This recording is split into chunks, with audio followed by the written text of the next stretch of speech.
మొదటి దినవృత్తాంతంలో 4వ అధ్యాయము 9వ వచనము. ఎబ్బేజు తన సహోదరుల కంటే ఘనము పొందిన వాడై ఉండెను. ఎబ్బేజు, ఈరోజు ఎబ్బేజు ప్రార్థన నేర్చుకుంటున్నామండి.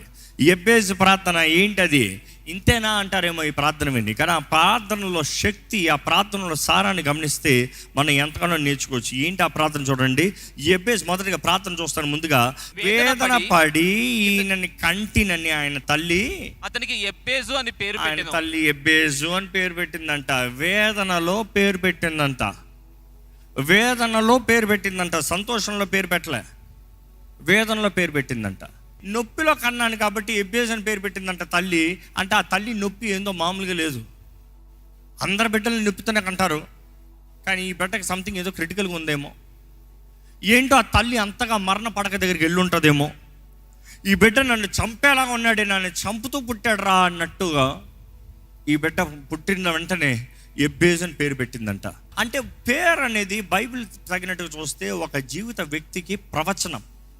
ఒక పేరు ప్రవచనము. ఈరోజు మీ పేరేంటి? ఎందుకంటే నిజంగా ఈ సారాన్ని గ్రహించుకున్న మనము మన బిడ్డలకి పేరు ఓవర్కి ఎలా పడతా అలా పెట్టమండి. ఎలా పడతా అలా పెట్టాం. ఎల్లయ్య, పొల్లయ్య, నక్కయ్య, ఈ పేర్లు చాలా కనబడతాయి. No no no, that what is the meaning of it? What is the meaning of it? మీ పేరు అర్థం ఏంటి తెలుసా? ఎంతో ముఖ్యం. మీ పేరు అర్థం ఏంటి?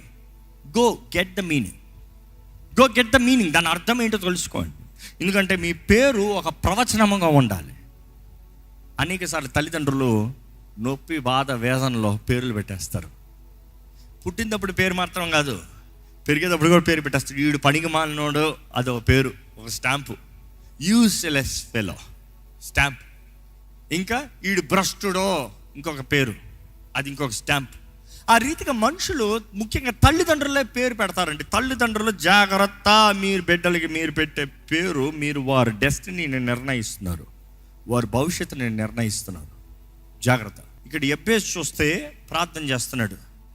ప్రభువా, నా పేరు నాది కాదు, మా అమ్మ ఏదో నొప్పిలో పెట్టింది, నేనేం తప్పు చేశాను? తర్వాత గర్భం నుండి బయటకు వస్తాను, నేను చేసిన తప్ప?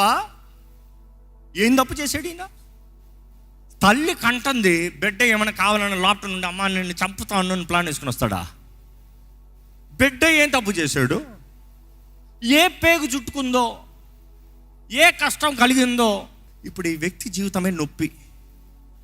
ఈ వ్యక్తి జీవితం నొప్పి అయినా కూడా ఈ వ్యక్తి సామాన్య వ్యక్తిగా కనబడతలేదు. ఎందుకంటే ఈ వ్యక్తి ప్రార్థన చేస్తాను ముందుగానే ఆయన స్వభావం చూస్తే హీఈస్ అన్ అంబిషియస్ పర్సన్. ఒక ఆశ, వాంఛ, సవాలు తీసే వ్యక్తిగా ఉన్నారు. ఇక్కడ ఎంతమంది సవాలు చేయగలిగిన వ్యక్తులు ఉన్నారండి జీవితం బట్టి? ఎందుకంటే ఈ మధ్య కేవలం పిరికి పందలా కనబడుతున్నారు. 10 మంది నువ్వు చేత కాదనంటే అవును నేను చేత కాదు, నీ కుదరదనంటే అవును నాకు కుదరదు. కానీ ఎబ్బేజు అలాగా లేడు. తన సహోదరులందరిలో తన పేరైతే నొప్పి, బాధ కలిగించేవాడు. కానీ ఇక్కడ ఈ వ్యక్తి అయితే ఒక ఆశతో, ఒక వాంఛతో, ఒక దృష్టితో ఉన్నాడు. కాబట్టి తన ప్రార్థన వచ్చే ముందే తన చేయగలిగన్ని చేస్తూ తన సహోదరులందరిలో తనకి ఘనత ఉందంట. ఒక మనిషికి ఘనత ఎలాగ వస్తుందండి? ఏమి చేయని వాడికి ఘనత వస్తుందా? మంచిగా జీవించిన వాడికి ఘనత వస్తుందా? మంచిగా మాట్లాడని వాడికి ఘనత వస్తుందా? మంచి సహాయం చేయని వాడికి ఘనత వస్తుందా? ఏది పోరాడని వాడికి ఘనత వస్తుందా? Look at his character. ఈరోజు చాలామంది అడుగుతాం, ప్రభువా నా జీవితం ఎందుకు ఇలాగ ఉంది? సరే, నీ తల్లి తప్పు చేసింది, నువ్వేం చేస్తున్నావు? నీ తండ్రి తప్పు చేశాడు, నువ్వేం చేస్తున్నావు? నా తల్లి ఇలా నిర్ణయించాడు, నా తండ్రి ఇలా నిర్ణయించాడు కదా నా బ్రతికి ఇలాగ ఉంది. చాలామంది తల్లిదండ్రులు నేరాలు మోపుతూ ఉంటారు. నువ్వు ఎందుకు ఇలా బ్రతుకుతున్నావు అంటే వారిని బట్టే. Stop blaming them, take responsibility for your life. They had made mistakes, you correct them. నువ్వు ఇంకా బ్రతుకున్నావు అంటే దేవుడు అవకాశాలు, తరుణాలు ఇస్తున్నాడు నీ జీవితాన్ని సరిదిద్దుకుంటానికి. వారిని నేరాలు మోపుతానికి కాదు. వారు చేయలేదు, వారు కుదరలేదు, వారి శక్తి కొలిది వారు చేశారు, వారికి కలిగిన జ్ఞానాన్ని బట్టి వారు చేశారు, వారి అవివేకతను బట్టి వారు చేసిన తప్పులు చేశారు. What is your part? మీరు చేసేదేంటి?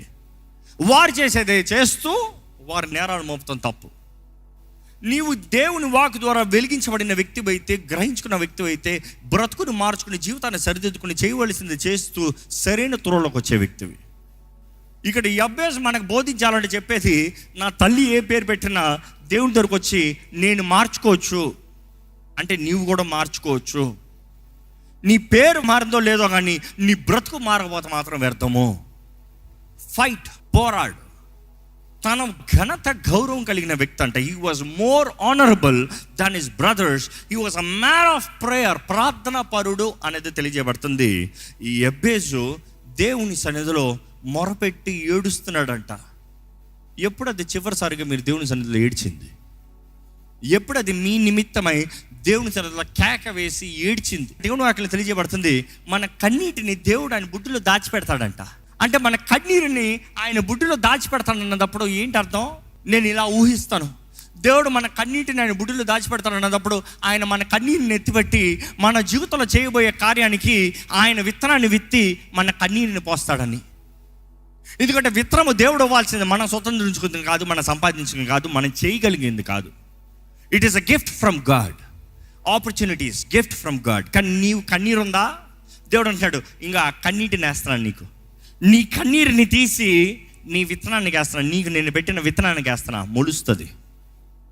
కన్నీటి ప్రార్థన ఉందా అండి? దేవుని సన్నిధిలో కన్నీరు ఉందా? ఈరోజు కన్నీరు రాదు, మనుషుడికి కన్నీరు రాదు. ఎప్పుడు వస్తుంది తెలుసా? సినిమా థియేటర్లో వస్తుంది. ఎప్పుడు వస్తుంది తెలుసా? ఏదన్నా వారికి ఏదన్నా ఎవరేదన్నా మాట అంటే, ఎవడన్నా కమెంట్ పెడతా వస్తుంది, నన్ను ఎంత మాట అన్నారు, అప్పుడు వస్తుంది కన్నీరు. దేవుని దగ్గరికి వెళ్ళి బ్రతుకు మార్చుకోవాలంటే ప్రార్థనలో చివరికి ఎప్పుడు అది మీరు కన్నీటితో ప్రార్థన చేసిన రోజు. కన్నీరు రావాలంటే లోపల మంట ఉండాలండి. నిజముగా దేవుడు సహాయం చేయగలిగిన దేవుడు అని నమ్మి మనుషులన్న మాటలన్నీ ఒక వైపేసి, నీ హృదయంలో తలంపులన్నీ ఇంకో వైపేసి, ప్రభువా ఇదిగో నా బ్రతుకుని మార్చగలిగింది నీవే, నీవు మాత్రమే, నేను నమ్ముతున్నానని ఆయన పాదాలు పట్టుకుని కన్నీరు కారుస్తే దేవుడు నిశ్చయంగా జీవితాన్ని మారుస్తాడు. దేవుని వాక్యంలో చూస్తే 10వ వచనం చదువుదామా? యెబేజు ఇశ్రాయేలు దేవుని గురించి మొరపెట్టి, యెబేజు ఇశ్రాయేలు దేవుని గురించి మొరపెట్టి, ఆ మొరపెట్టి అన్న మాట ఇంగ్లీష్లో చూస్తే Jabez cried out to God of Israel. ఏంటంట? మొరపెట్టి అనేటప్పుడు ఆ మొర కేవలం కేక మాత్రం కాదంట, కన్నీరు, బాధ, వేదనతో ప్రభువా, ఎక్కడో ఒకసారి ప్రభువా అని కేక ఏంటి చూద్దాం. మొర పెడుతున్నాడంట. He's crying out, he's crying out. మొర పెడుతూ మామూలుగా ప్రార్థన కదా. ఈరోజు చాలా మంది ప్రార్థన చేయమంటే, ప్రభువా సాయం తెచ్చుకో, నొప్పులు ఉన్నా ప్రభు సాయం తెచ్చు, థ్యాంక్ యూ. నో, అలా కళ్ళు మూసి చూడండి, నీకే నిద్ర వచ్చి దబాలను పడతావు. కానీ మనస్ఫూర్తిగా నీవు ప్రార్థన చేస్తూ ఆయన సన్నిధిలో కేక వేసినప్పుడు ఇది దేవుని వాక్యంలో ఉంటుందండి, నోరు వెప్పాలంట. నోరు తెరిస్తే బాగుగా నోరు తెరువు, నేను నింపుతాను అని ఉంది దేవుని వాక్యంలో. If you open, God is saying I will fill. ఈరోజు నోరు తెరం, దేవుడు నింపాలంటాం. ప్రార్థనాత్మ లేదండి, నోరు తెరువు. నోరు తెరిస్తే దేవుడు నింపుతాడంట. నోరు తెరిచి ప్రార్థన చేసే అలవాటు మీకు ఉందా? చేసుకోండి. ఈరోజు నుంచి అలవాటు చేసుకోండి. అలవాట్లు ఏది మామూలుగా రావు, మంచి అలవాట్లు అసలుగే రాదు. ఈ పాపపు మనుషుడికి, పడిపోయిన మనిషి స్వభావానికి ఏది మంచి చేస్తాను రాదు, చెడు చేస్తాం ఆటోమేటిక్గా వస్తుంది. పుట్టకతో పిల్లోడికి అబద్ధం ఆడరా అని ఎవరైనా నేర్పించాలా? ఆటోమేటిక్గా ఆడతాడు. దొంగతనం చేయరా అని ఎవరైనా నేర్పించాలా? ఆటోమేటిక్గా చేస్తాడు. ఏదైనా ఎవడైనా 10 మంది కొట్టరా అని ఎవడైనా చెప్పాలా? పోయి 10 మంది కొట్టొస్తాడు. అది స్వతగా వచ్చేది పాపపు ఆదాము స్వభావం, అది పడిపోయిన ఆదాము స్వభావం. కానీ మనము మంచి అనేటప్పుడు వీ నీడ్ టు ఫోర్స్. ఇక్కడ యెబేజు ప్రార్థన చూద్దామండి. ఆయన ప్రార్థన ఎలా ఉండి చదవండి. నీవు నన్ను నిశ్చయముగా ఆశీర్వదించి నా సరిహద్దును విశాలపరిచి నీ చెయ్యి నాకు తోడుగా ఉండ దయచి నాకు కీడు రాకుండా దానిలో నుండి నన్ను తప్పించుము అని ప్రార్థింపగా దేవుడు అతడు మనవి చేసిన దానిని అతనికి దయచేసెను. మనం చూస్తామండి ఆయన ప్రార్థన ఏమని చేస్తున్నాడు. ఈరోజు యెబేజు ప్రార్థన మీరు నేర్చుకోవాలంటే మొదటిగా ఆయన ప్రార్థనలో ఏమనుంది? నీవు నన్ను నిశ్చయముగా ఆశీర్వదించుము. ఈ మాట చూస్తే నన్ను ఆశీర్వదించు, నన్ను నిశ్చయముగా ఆశీర్వదించు. ఈ ఆశీర్వాదం అన్న మాట చూస్తే అక్కడ హీబ్రూలో బరాక్ అన్న మాట వస్తుంది. ఏంటి ఈ మాట బరాక్? ఈ మాట ఆశీర్వాదం అంటే దైవరికమైన ఆశీర్వాదము. మానవుడు ఆశీర్వదిస్తాము ఒక ఎత్తు, దేవుడు ఆశీర్వదిస్తాం ఇంకొక ఎత్తు. మనుషుడు నీకు డబ్బులు ఇమ్మని అడిగితే, ఉదాహరణకు డబ్బులు అని చెప్తున్నాను ఎందుకంటే సులభంగా మీకు అర్థమయ్యేది. కొంచెం డబ్బులు ఇవ్వ అంటే ఎంత ఇస్తాడు? 100 రూపాయలు ఇస్తాడు, 10 రూపాయలు ఇస్తాడు, మహా 1000 రూపాయలు ఇస్తాడు. అంతా పెద్ద ప్రియుడు అయితే 10,000 ఇస్తాడు. కానీ దేవుడు ఇక నాకు ఈ పూట 10 రూపాయలు ఇస్తాను అంటాడా? ఇక 10,000 ఇస్తానంటాడా? ఆయన మహిమ ఐశ్వర్యం చొప్పున ఇస్తాడంట. ఆయన మహిమ ఐశ్వర్యం చొప్పులో 10,000 ఒక లెక్క. That is what your thinking pattern is. ఎందుకంటే మనము ఈ మానవ దృష్టిలో చూసుకుంటే మనుషుల్ని అడుగుతున్నాము, దేవుణ్ణి అడుగుతలేదు. దేవుడు అంటాడు, నన్ను అడుగుతలేదు కాబట్టి అవ్వట్లేదు. దేవుని వాక్యం ఉంది కదా, మీరు అడుగుతలేదు కాబట్టి మీరు పొందుకుంటలేదు. You're not asking, you're too prestigious దేవుని దగ్గరకు వచ్చి అడుగుతానికి. మనుషుల దగ్గర సిగ్గులేదు. ప్లీజ్ అవ్వా, రేపు ఇచ్చేస్తానవ్వా, రేపు ఇస్తానన్నమాట వాడు తెలుసు, నువ్వు అవ్వని తెలుసు, కానీ రేపు ఇస్తాను అవ్వా అంటావు. వాడు లేదు అంటాడు, పెట్టుకునే లేదంటాడు. ఎందుకు? నీ బుద్ధి తెలుసు కదా. కానీ దేవుడు ఏమో రేపు ఇచ్చే నాకు అని చెప్తాడు కదా. But we don't recognize. You see too much of ego, pride, గర్వం, అహంకారం. నాకు తెలుసులే, ఐఎమ్ ఫైన్. ఈ మాట చూస్తే ఈయన అడుగుతున్నాడండి, దేవా నన్ను నిశ్చయముగా ఆశీర్వదించు. ఆ మాట బరక్ అన్న మాట చూస్తే ఆది కాండంలో మనం చూస్తామండి.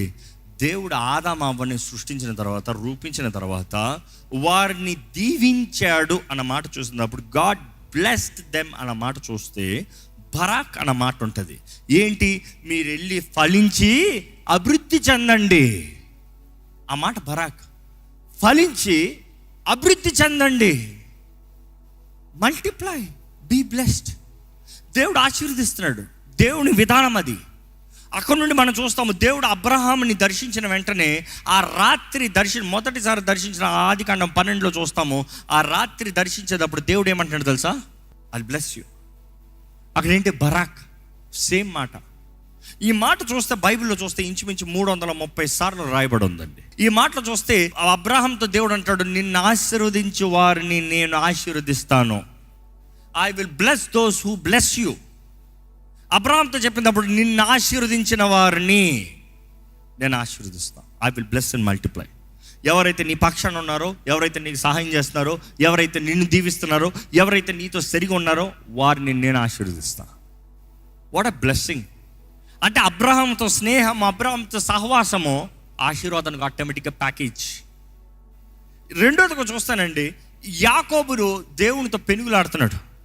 ఆ రాత్రంతా పెనుగులాడుతున్నాడు యాకోబు. ఏమని పెనుగులాడుతున్నాడు? నీవు నన్ను ఆశీర్వదిస్తేనే కానీ నేను నిన్ను విడిచిపెట్టను, నీవు నన్ను ఆశీర్వదిస్తేనే కానీ నేను నిన్ను విడిచిపెట్టనని పోరాడుతున్నాడు. ఏంటి ఆ మాట? సేమ్ బరాక్. నువ్వు నన్ను ఆశీర్వదించు. అప్పటికి యాకోబు జీవితం చూస్తే తన ఆశీర్వాదాలు స్వతంత్రించుకోవడానికి లోకరీతిగా అన్నీ చేశాడండి. అన్న దగ్గర నుండి కాజేశాడు, నాన్నను మోసం చేసి సంపాదించుకున్నాడు, చేయాల్సి చేసుకున్నాడు, మామ దగ్గర డుమా కొట్టాడు, అన్నీ చేసుకుని అన్నీ ఎత్తుకుని, అదిగో 2 భార్యలు తీసుకుని, అన్ని ఆస్తిపాస్తులను తీసుకుని, అన్నల దగ్గర నుంచి మోసం చేసి ఆ తరాల ఆశీర్వాదాన్ని తీసుకుని అన్ని తీసుకుని ఆశీర్వించబడ్డాను అన్నాడు. నిజంగా ఆశీర్వాదం ఉందా? శాపం. సమాధానం లేదు, ఏమాత్రం శాంతి లేదు. తను పోరాడుతూ ఉన్నాడు, భయంతో పరిగెడుతూ ఉన్నాడు, తప్పించుకుని తిరుగుతూ ఉన్నాడు. కానీ ఇంకా ఆ రాత్రి దేవునితో పెనుగులాడేటప్పుడు, నీవు నన్ను ఆశీర్వదిస్తేనే కానీ నేను నిన్ను విడిచిపెట్టాను. ఇంకా that was the finishing time. దేవుడు చూడండి, ఆయన ఆశీర్వదించేటప్పుడు ఆయన ఏం చేశాడు? అతడి పేరు మార్చాడు. యాకోబు అంటే తంత్రగాడు, యాకోబు అంటే మోసగాడు. ఆ మోసగాడి పేరు ఏమని మార్చాడు? ఇశ్రాయేలు. The prince. పేరు చూడండి, మోసగాడి నుంచి, తంత్రగాడి నుంచి రాజకుమారుడిగా మార్చబడ్డాడు. దేవునితో పోరాడి నువ్వు జయించావు. వావ్. అంటే ఏంటి? దేవునితో రెస్లింగ్ చేసి దేవుడు కన్నా బలవంతుడు అర్థమా? లేదు. నువ్వు పెనుగులాడి నన్ను ఆశీర్వదించాల్సిందే. ఎప్పుడు అది చివరిసారి మీరు దేవుని దగ్గర పెనుగులాడి, దేవా నువ్వు నన్ను ఆశీర్వదిస్తే సరే, లేకపోతే లేదు, నాకు ఈ బ్రతుకొద్దు, నువ్వు నన్ను ఆశీర్వదించాల్సిందే అని పెనుగులాడింది? We expect blessing to just come. చాలామంది నన్ను మామూలుగా బ్లెస్ మీ అంటారు. ఏం బ్లెస్ చేయమంటావు? ఐ బ్లెస్ యూ అంటే బ్లెస్సింగ్ వచ్చిందా? Not really. నీ బ్రతుకు మారాలి, నీవు దేవుని వాక్యం తగినట్టుగా బ్రతకాలి, ఆ మార్గంలోకి వెళ్ళాలి. It has to change from inside. It's not just saying bless. ఈరోజు మనం ఈ వాక్యం అనేటప్పుడు పరీక్షించుకోవాలండి. మనకి ఒక డిజైర్, వాంఛ ఉండాలి, హృదయంలో ఒక ఆశ ఉండాలి. దేవుడు నన్ను ఆశీర్వదించాలి, నాకు ఈ కష్ట నష్ట వేదన బ్రతుకు వద్దు అంటే కష్టాలు పోరాటాలు ఇవన్నీ ఉండవని కాదు. ప్రారంభంలో ఇచ్చిన ఎగ్జాంపుల్, ఓడ ఉంది, సముద్రంలో ఉంది, కానీ ఓడ ఘనంగా ఉన్నంత వరకు ఈ అలలకి ఏం భయపడదు, పోరాడుతూనే ఉంటుంది, వెళ్తూనే ఉంటుంది, సాఫీగా వెళ్తూనే ఉంటాం. కానీ ఎప్పుడైతే వెన్ దెర్ ఇస్ కేయాస్, నీరు లాటకు వచ్చిందో చిల్లుపడి, అప్పుడే కలవం. మనం ఈ లోకంలో ఉన్నప్పుడు కూడా ఈ పోరాటాలు, ఈ సమస్యలను వస్తూ ఉంటాయి. కానీ దేవుడు నిజంగా మనల్ని ఆశీర్వదిస్తే, ఆయన సమాధానాన్ని మనకి ఇస్తే, ఆయన మన తోడుండి, ఆయన మనకు బహుగా ఆయన వర్ధిలింపజేస్తే, యు ఆర్ ఫైన్. ఈ పోరాటాల జీవితంలో యూ విల్ బి ఫైన్. ఈ లోకంలో, ఈ అన్యాయం లోకంలో యూ విల్ బి ఫైన్. నిజంగా ఈ ప్రార్థన ఎంతో ముఖ్యమండి. ఈ ప్రార్థన చూస్తే ఆయన అంటున్నాడు, ప్రభువా నన్ను ఆశీర్వదించు. ఈరోజు చాలామంది ఈ మాట ఆశీర్వాదం గురించి మాట్లాడుతూనే చాలండి. అయ్యో ప్రాస్పరిటీ ప్రీచింగ్ అంట, ప్రాస్పరిటీ ఎక్స్ట్రీమ్ ప్రీచ్ చేసే వాళ్ళు ఉన్నారు. అందుకని అసలు ఎసెన్స్ చేస్తే ఎలా? దేవుడు ఆదికాండం నుండి ఆశీర్వదిస్తారు లేదా? దేవుడు ఎంతమందిని దీవిస్తూ హెచ్చిస్తూ వచ్చాడు. దేవుడు శ్రమలు అనుమతిస్తాడేమో కానీ శ్రమల నుండి మళ్ళీ బయటికి తీసుకొస్తాడు, సమృద్ధిలోకి తీసుకొస్తాడా తీసుకురాడా? చాలామంది అంటారు అపోస్తలు కేవలం పౌలు రాస్తాడు, లేమిలో ఉంటామో ఎరుగుదునో, సమృద్ధిలో ఉంటాం కూడా ఎరుగుదునో. There are 2 ways, not just 1 way. Life is a journey, you have to go through the waves. ఈరోజు ఎంతమంది నిజంగా ఆశీర్వదించబడిన జీవితంలో కలిగి ఉన్నారండి? ఎందుకంటే కేవలం ఆశీర్వాదాలు అనేటప్పుడు చాలామంది పరలోకం పొందుకుంటే మాత్రమే చాలు, ఇంక వేరేం వద్దులే. No, not really. దేవునితో కలిసి బ్రతికే బ్రతుకు అన్ని విషయంలో ధన్యమైన బ్రతుకండి. దేవుని వాక్యంలో చూస్తే సామెతలో 10:22 ఒకసారి ఈ వాక్యం చదువుదామా? యెహోవా ఆశీర్వాదము ఐశ్వర్యమిచ్చును. ఏంటంట? ఐశ్వర్యమిచ్చును. ఇంగ్లీష్లో అయితే అది ఇంకా ఎలా ఉండదు, the blessing of the lord makes one rich and he adds no sorrow with it. తెలుగులో చదవండి. నరుల కష్టము చేత ఆ ఆశీర్వాదము ఎక్కువ కాదు. నరుల కష్టము చేత ఆ ఆశీర్వాదము ఎక్కువ కాదు. నువ్వేదో పెద్ద కష్టపడి దాన్ని ఎక్కువ చేసుకోలేవు. నువ్వు కొంచెం ఓటీలు ఎక్స్ట్రా పనులు చేసుకుని దాన్ని బిజినెస్లు చేసుకుని ఎక్స్ట్రా పెంచుకోలేవు. దేవుడిచ్చే ఆశీర్వాదము ఒకరిని ధనవంతునిగా చేస్తుందంట, ఒకరిని రిచ్ చేస్తుందంట. He adds no sorrow to it. మళ్ళీ ఇంట్రెస్ట్ లేవు దానికి, మరలా రిపీట్ ట్యాక్స్ లేవు దానికి, అక్కర్లేని టర్మ్స్ అండ్ కండిషన్స్ లేవు దానికి. నీవు దేవుణ్ణి నమ్మిన వ్యక్తి అయితే, దేవుని బిడ్డగా మార్చబడినవైతే, దేవుని సొత్తు అయితే, యేసు రక్తం ద్వారా కడగబడిన వ్యక్తివి, దేవుని బిడ్డగా మార్చబడుతున్నావు. దేవుడు అంటున్నాడు, నేను నిన్ను ఆశీర్వదిస్తా. యెహోవా ఆశీర్వదిస్తే it will make one rich. ఈరోజు మీ చేతి పనిలో ఆశీర్వాదం ఉందా? చేతి పనిని ఆశీర్వదించేది దేవుడు అంట. నువ్వు ఎంత కష్టపడినా కూడా దేవుడు ఆశీర్వించకపోతే ఫలము లేదు. నువ్వు ఎంత కష్టపడి ఎంత ప్రయాసపడినా కూడా దేవుడు ఆశీర్వించకపోతే దెర్ ఇస్ నో గ్రోత్. చేతి పనిని ఆశీర్వించేది దేవుడే, అభివృద్ధినిచ్చేది దేవుడే. నువ్వు అనొచ్చు, I work so hard, I plan so hard. You do all the hard work that you can. I'm not saying don't do, but if God does not bless, everything is vain. యెహోవా ఇల్లు కట్టించిన ఎడల కట్టు అని ప్రయాస వ్యర్థమే. దేవుని వాక్యలో చూస్తానండి, చక్కగా ఈ మాట ఉంటుంది, సామెతలు ఉంటుంది. ఏమని? ఒకటి ఇల్లు కట్టేటప్పుడు జ్ఞానము ద్వారా ఇల్లు కట్టబడుతుందంట. Proverbs chapter 24:3-4. దయచేసి ఇది అండర్లైన్ చేసి పెట్టుకోండి. జీవితంలో ఇల్లు అనే కాదు, ఏది కట్టాలన్నా కూడా ఏం కావాలంట? జ్ఞానము. And then through understanding it shall be establish. చదువుతారా తెలుగులో? జ్ఞానం వలన ఇల్లు కట్టబడును, వివేచన వలన అది స్థిరపరచబడును. ఈరోజు చాలా మందికి బిజినెస్లు ప్రారంభిస్తారు, జ్ఞానంతోనే కడతారు, జ్ఞానంతోనే ప్రారంభిస్తారు. I can do this, I can do that. You are planning everything so well, wonderful. But establish అవ్వదు, నిలిచి ఉండదు. ఒక 4 రోజులు ఉంటుంది, ఒక వారం ఉంటుంది, ఒక 3 నెలలు వెళ్తారు, ఒక సంవత్సరం తిరుగుతారు, మహా లాక్కుని పోతే మళ్ళీ మూసేస్తారు. అంటే జ్ఞానం లేక కాదు, your starting is right, but do you have the understanding to establish it. Understanding ద్వారా ఇట్ విల్ బి ఎస్టాబ్లిష్డ్. దాని నెక్స్ట్ తెలివి చేత దాని గదులు విలువగల రమ్యమైన, త్రూ నాలెడ్జ్ దాని గదులు విలువ కలిగిన రమ్యమైన సర్వ సంపదలతో నింపబడతాయంట. ఈ మాట జ్ఞాపకం చేసుకోండి. దేవుని అడిగేటప్పుడు, దేవా నాకు జ్ఞానం దయచి, నాకు అండర్స్టాండింగ్ దయచి, నాకు నాలెడ్జ్ దయచి. Be sincere in your prayer, because it's not a great thing that you start, it has to be established. Establishment is very important. And is not just to establish but fill everything with precious things. Knowledge will give the experience to get what is the precious things. విలువైన రమ్యమైన వాటితో నింపబడతాయంట. ఈ సమయంలో దయచేసి లేచి నిలబడి ప్రతి ఒక్కరూ మీరు హృదయపూర్వకంగా ప్రార్థన చేయాలి. ప్రభువా నన్ను ఆశీర్వదించయ్యా. అడగండి, ప్రభుని అడగండి. ప్రభువా నన్ను ఆశీర్వదించు. మీరు ఎలాగ కేక వేస్తారో, మీరు ఎలాగ పెనుగులాడతారో నాకు తెలియదు, కానీ నిజంగా ఆశీర్వదించబడాలన్న ఆశ ఉంటే ఇప్పుడు అడగచ్చండి. ఎప్పుడో అక్కర్లేదు, తర్వాత ఎప్పుడో అడగాల్సిన అవసరం లేదు. మా అపవాది అంటే వాళ్ళు ఇప్పుడు కాదు, నేను ఇంటికి వెళ్ళిన తర్వాత ప్రార్థన చేసుకోదాం. No, there's no better time than this. దేవుని సన్నిధిలో కలిసి అందరితో కలిసి ప్రార్థిస్తేనే కానీ మన జీవితంలో క్రియ జరగదు. నీవు ఇక్కడే చేయలేకపోతే ఇంకెప్పుడు చేస్తావు? అడగండి, ప్రభువా నా జీవితాన్ని ఆశీర్వదించు ప్రభు, నా బ్రతుకుని ఆశీర్వదించు ప్రభు. ఎంతకాలం అండి చేతకాని బ్రతుకు, ఓటమి బ్రతుకు, అవమాన బ్రతుకు. మనుషులు నొప్పి అని పిలుస్తున్నారేమో, మనుషుడు చేతకనోడు పనికి మనోడు పిలుస్తున్నారేమో, మనుషుడు ఇంకే ఈ జీవితం నాశనమే అని పిలుస్తున్నారేమో. Whatever people could say, ఈరోజు మనకు అవకాశం ఉందండి. You can change. నీవు అడగచ్చు, ప్రభువా నన్ను ఆశీర్వదించు, నా బ్రతుకును మార్చేయ్యా. యేసు రక్తం ద్వారా కడగబడిన వ్యక్తిగా, యేసు నామంలో నేను నియమించబడిన వాగ్దానాలను స్వతంత్రించిన వ్యక్తిగా, యేసు ద్వారంగా నాకు కలిగిన దీవెనలు, యేసు ద్వారంగా నాకు కలిగిన నిశ్చయతను నాకు అనుగ్రహించేయ్యా. అడగండి, మీరు అడగండి. ఈరోజు మనకి యేసు ప్రభు ఉన్నాడండి. Is the lily of the valley, is the bright and the morning star. ఉదయ సూర్యుడు ఆయనే. చీకటి బ్రతుకుని ఉదయింపజేసే సూర్యుడు అయ్యా, ఆయన వెలుగు, ఆయన మహిమ చాలు నీకు. ఆయన వెలుగు ప్రకాశించిందనుకో ప్రతి అంధకారం పారిపోవాల్సింది, ప్రతి చీకటి పారిపోవాల్సింది. He's the alpha and omega. ఆయన ఆల్ఫా, ఆయన ఒమేగా.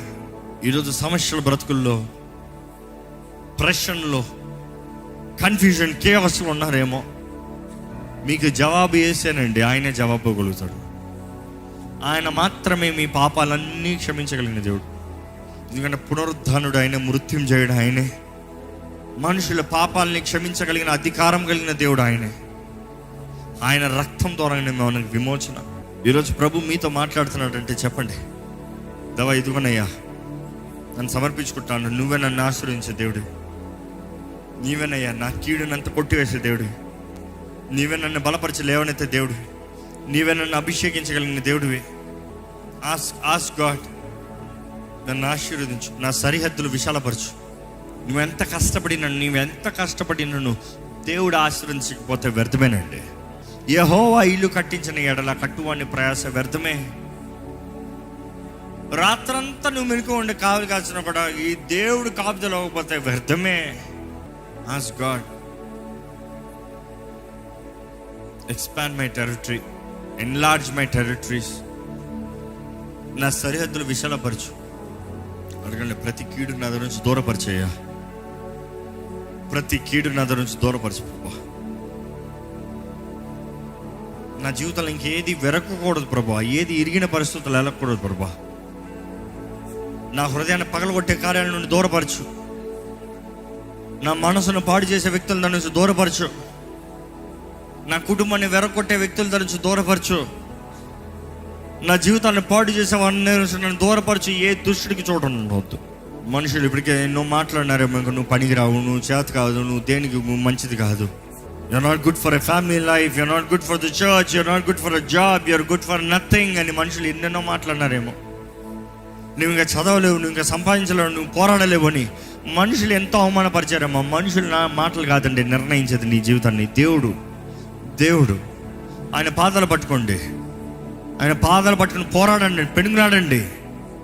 దేవా, ఈరోజు ఈ అభ్యాస ప్రార్థన మేము నేర్చుకున్నామయ్యా. ఈ ప్రార్థన మేము చేసేటప్పుడు మాకు కావాల్సిన జయము దయచే ప్రభా, జవాబు దయచే ప్రభా. మమ్మల్ని అందరిని ఆశీర్వదించు ప్రభా. ప్రతి ఒక్కరిని ఇక్కడ పేరు పేరున ఆశీర్వదించు ప్రభువా. మేము ఆశీర్వదించబడ్డామని నమ్ముతున్నాము ప్రభువా. దేవా, ఇదిగోనయ్యా మా సరిహద్దులు విశాలపరచు. ఈ ఆలయపు సరిహద్దులు విశాలపరచు. ఈ సేవ సరిహద్దులు విశాలపరచు. మా అందరి వ్యక్తిగత జీవితాల్లో సరిహద్దులు విశాలపరచు అయ్యా. మా అందరి జీవితంలో కావాల్సిన జయం అనుగ్రహించు ప్రభువా. దేవా ఇదిగోనయ్యా, మమ్మల్ని హెచ్చించే దేవుడు నీవే, ఘనతనిచ్చే దేవుడు నీవే, జయాన్నిచ్చి ఆనందాన్నిచ్చి సంతోషాన్నిచ్చి మా తోడు మాకు ఉల్లాసాన్ని కలుగు చేసే దేవుడు నీవేనయ్యా. నీ సన్నిధిలో గంతులు వేసుకుంటూ నిన్ను ఆరాధిస్తాం ప్రభువా, నిన్ను గణపరుస్తాము ప్రభువా. పరమ తండ్రి, చిన్న బిడ్డలుగా నీ సన్నిధిలో ఆశతో వస్తున్నాము. We are coming with great desire what you gonna do in our lives. ఇదిగో ప్రభువా, నీ హస్తము, నీ చెయ్యి మా తోడు ఉండాలి ప్రభువా. నీ చెయ్యి మమ్మల్ని పట్టుకోవాలి ప్రభువా. నీ చెయ్యి మా తోడు ఉండాలి. నీ చెయ్యి లేకపోతే మా శక్తి చాలదు ప్రభువా. నీ బలము, నీ శక్తి మా తోడు దయచే. నీ శక్తి ఎంత గొప్పది ప్రభువా.